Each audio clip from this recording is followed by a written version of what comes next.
আপনি আপনার ছেলে মেয়েকে কখনোই নম্বরের পিছনে দৌড়াতে বলবেন না। তাকে নম্বরের পিছনে দৌড়াতে না বলে তাকে জ্ঞানের পিছনে দৌড়াতে বলুন। সে যা পড়ছে সেটা কি সে বুঝছে? যে বোঝে সে খোঁজে, যে খোঁজে সে পায়। অতএব সে বুঝছে কি না কোনো একটা বিষয়, সে পড়ছে, সে বুঝলো কি না, বুঝে সে নিজে কিছু লিখতে পারলো কি না। আর যদি সে কিছুও লিখে তাহলেও কিন্তু কিছু শিখেছে। আর যদি মুখস্থ করে তাহলে কিন্তু সে আর লিখতে পারবে না, ভুলে যাবে। পরীক্ষার সময় তো পারবেই না।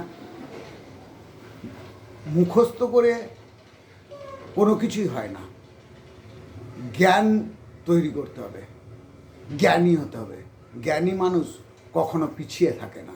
অতএব আপনার ছেলে মেয়েকে জ্ঞানী তৈরি করতে হবে। আপনি নম্বরের পিছনে দৌড়াবেন, আর হয়তো সে ভালো নম্বর পেল, ফার্স্ট হলো, কিন্তু ভবিষ্যতে সে কিছুই করতে পারবে না। তার কারণ সে বোঝে না, জানে না, সেই সম্বন্ধে তার জ্ঞান নেই। এই নম্বরের পিছনে দৌড়াতে গিয়ে আজকে ছেলেমেয়েরা, অনেক ছেলে মেয়ে ডিগ্রি হচ্ছে কিন্তু চাকরি হচ্ছে না, বা তারা পিছিয়ে পড়ছে। ডিগ্রি তো শুধু এন্ট্রির জন্য, বাকি সবটাই কর্মজীবনে তার দক্ষতা আর তার জ্ঞানের।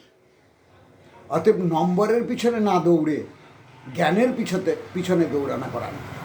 দেখবেন আপনার ছেলে চাকরি না করে ব্যবসা করবে, কারণ সে তার মধ্যে জ্ঞান আছে, সব রকম জ্ঞান আছে।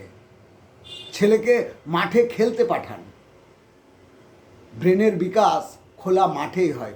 বদ্ধ ঘরে আপনি ছেলেকে রাখলেন, পড়াশোনা করালেন, সে তো চার দেয়ালে বদ্ধ। সে বাইরের জগৎটা কিছু দেখেই নি, জানেই না। পুঁথিগত বিদ্যা এছাড়া কিছুই হবে না। তাকে জ্ঞান অর্জন করতে হবে। যেই সম্বন্ধেই সে কাজ করুক, যেই বিষয় নিয়েই কাজ করুক, তার যদি জ্ঞান থাকে সে কিন্তু কাজ ভালো করবে। অতএব নম্বরের পিছনে না দৌড়ে ছেলেকে জ্ঞানের পিছনে দৌড়াতে বলুন। তাতে নম্বর কম হোক, ভবিষ্যতে চাকরি না পাক, কিন্তু সে ব্যবসা করতে পারবে। বাণিজ্যে বসতি লক্ষ্মী ততর্ধং কৃষিকর্মণে ততর্ধং রাজ সেবায় ভিক্ষায় দুঃখ ন জায়তে।